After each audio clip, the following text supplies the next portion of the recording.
দক্ষিণ দিনাজপুর জেলা পরিষদে মেন্টর নিয়োগের পর প্রকাশ্যে তৃণমূলের গোষ্ঠীদ্বন্দ্ব। রাজ্য নেতৃত্ব শঙ্কর সরকার ও শিপ্রা নিয়োগী পালকে মেন্টর ও সহ মেন্টর হিসেবে ঘোষণা করে।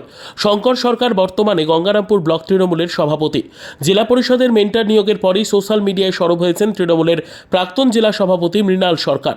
দিল্লি চলো অভিযানের পুরস্কার বলে তিনি সামাজিক মাধ্যমে একটি ছবি পোস্ট করে কটাক্ষ করেন নবনিযুক্ত মেন্টর সহ রাজ্যের ক্রেতা সুরক্ষা দপ্তরের মন্ত্রী বিপ্লব মিত্র এবং অন্যান্যদের।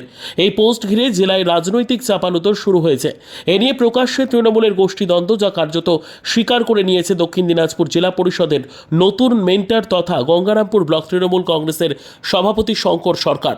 তিনি বলেন, না, বলবো বলতে যে আমি প্রথমত খুবই আনন্দিত যে আমাদের সর্বময় নেত্রী এবং পশ্চিমবাংলার মা মাটি মানুষের সরকারের মুখ্যমন্ত্রী শ্রীমতী মমতা ব্যানার্জি এবং আমাদের জেলার রাজনৈতিক অভিভাবক তথা পশ্চিমবাংলার ক্রেতা সুরক্ষা দপ্তরের দায়িত্বপ্রাপ্ত মন্ত্রী বিপ্লব মিত্র মহাশয়, তারা আমার উপরে যে একটা আস্থা রেখেছেন, তো এটার জন্যই আমি নিজেকে গর্বিত মনে করছি। এবং তাছাড়া দায়িত্ব আমার কিছুটা হলেও বাড়লো, তো সেখানেও আমি একটু চাপের মধ্যেও রয়েছি যে তারা একটা আস্থা আমার উপরে রেখেছেন এবং এটার যে একটা প্রতিদান দলকে দেয়ার, সেই বিষয়টাতে আমি একটু চাপেও রয়েছি আর কি।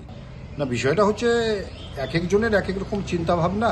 তো মৃণাল অনেক জুনিয়র, হ্যাঁ, তো জুনিয়রে অনেক এতই জুনিয়র হচ্ছিল যে তার মধ্যে মানে অল্প দিনের মধ্যেই মানে একটা শীর্ষ জায়গায় গিয়েছিল জেলার আর কি, হ্যাঁ, নিজেকে ধরে রাখতে পারেনি। তো যাই হোক, ওর চিন্তা ভাবনা থেকেই ও এটা বলছে। বিষয় হচ্ছে দলটা তো এখন অনেক বড় হয়েছে, সবার পছন্দ সবাই নাও হতে পারে, তো এগুলো নিয়ে আমি গুরুত্ব দিচ্ছি। এটা কি তাহলে গোষ্ঠী কন্দলের কোনো ব্যাপার রয়েছে আপনাদের? না, এটা একটা তো রয়েছেই বিষয় যে এখানে আমরা দেখলাম যে 2024 সালের যে আমাদের যে লোকসভা নির্বাচন, আমাদের বালুরঘাট লোকসভা কেন্দ্রের যাকে প্রার্থী করা হয়েছিল আমাদের মন্ত্রী বিপ্লব মিত্র মহাশয়কে, তাকে হারানোর একটা চক্রান্ত একটা পক্ষ থেকে তো হয়েছিল এবং তার মধ্যে এও বাদ যায় না।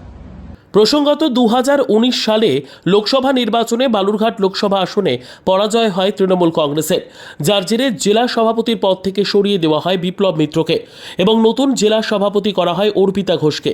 এরপরই তৃণমূল কংগ্রেস ছেড়ে বিজেপিতে যোগদান করেন বিপ্লব মিত্র সহ জেলা পরিষদের সভাধিপতি লিপিকা রায় এবং অন্যান্যরা, যদিও পরে তারা আবার তৃণমূলে ফিরে আসেন। এদিকে বিপ্লব মিত্র বিজেপি থেকে তৃণমূলে ফেরার পর জেলা জুড়ে দেখা দেয় তৃণমূলের গোষ্ঠীদ্বন্দ্ব। 2019 থেকে 2024 পর্যন্ত এই কয়েক বছরে বেশ কয়েকবার বদলি হয়েছে দক্ষিণ দিনাজপুর জেলা তৃণমূলের সভাপতি। বর্তমানে তৃণমূলের জেলা সভাপতি বিপ্লব ঘনিষ্ঠ সুভাষ বাওয়াল।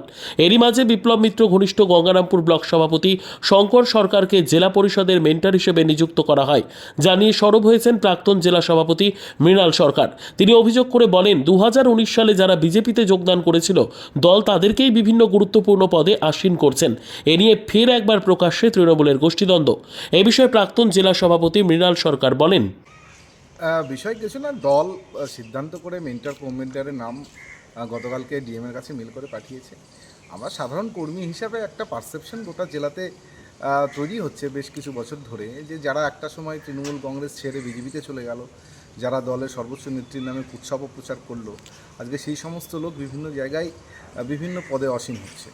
এটা কর্মীদের মনে একটা পারসেপশন তৈরি হচ্ছে যে যারা দলকে বিপদে ফেলে যারা অন্য দলে চলে যায়, আবার দলে ফিরে তারাই আবার যদি সামনের সারিতে আছে, দলের সাধারণ যারা কর্মী যারা দলকে আগলে রেখেছে, দলের জন্য সারা বছর যারা লড়াই সংগ্রাম করে, দুর্দিনে দলকে যারা বাঁচিয়ে রেখেছে, তাদের মনে তো একটা সংশয় হবে। সেই আবেগ থেকেই আমি একজন সাধারণ কর্মী হিসেবে একটা পোস্ট করেছি যে আজকে জেলার মন্ত্রী বলুন, সভাধিপতি বলুন, আপনার আরটিও বোর্ডের মেম্বার কদিন আগে ঘোষণা হয়েছে এবং মেন্টার কোমেন্টার কিছু কর্মাধ্যক্ষ যারা সিলেকশন হয়েছে, হ্যাঁ, এই বিষয়গুলো মনে হচ্ছে যে যারা বিজেপি কেন্দ্রিক, যারা একটা সময় দলকে বেগতিক অবস্থায় ফেলে রেখে যারা অন্য দলে যোগদান করেছিল, তারা আবার সামনের সারিতে আসে। এটা একদম খুবই বাজে পারসেপশন হচ্ছে। দলকে আমরা জানিয়েছি, বারবার করে জানিয়েছি এবং আগামীতেও জানাবো যে যেখানে অভিষেক বন্দ্যোপাধ্যায় বারবার বলেছেন, নবজোয়ারে বলেছেন এবং বিভিন্ন মিটিং সভাতে বলেছেন যে যারা বিজেপিতে চলে গেছিলো তারা কখনোই দলের সামনের সারিতে আসতে পারবে না,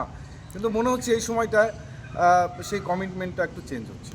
ব্যুরো রিপোর্ট, উত্তর বাংলা সংবাদ।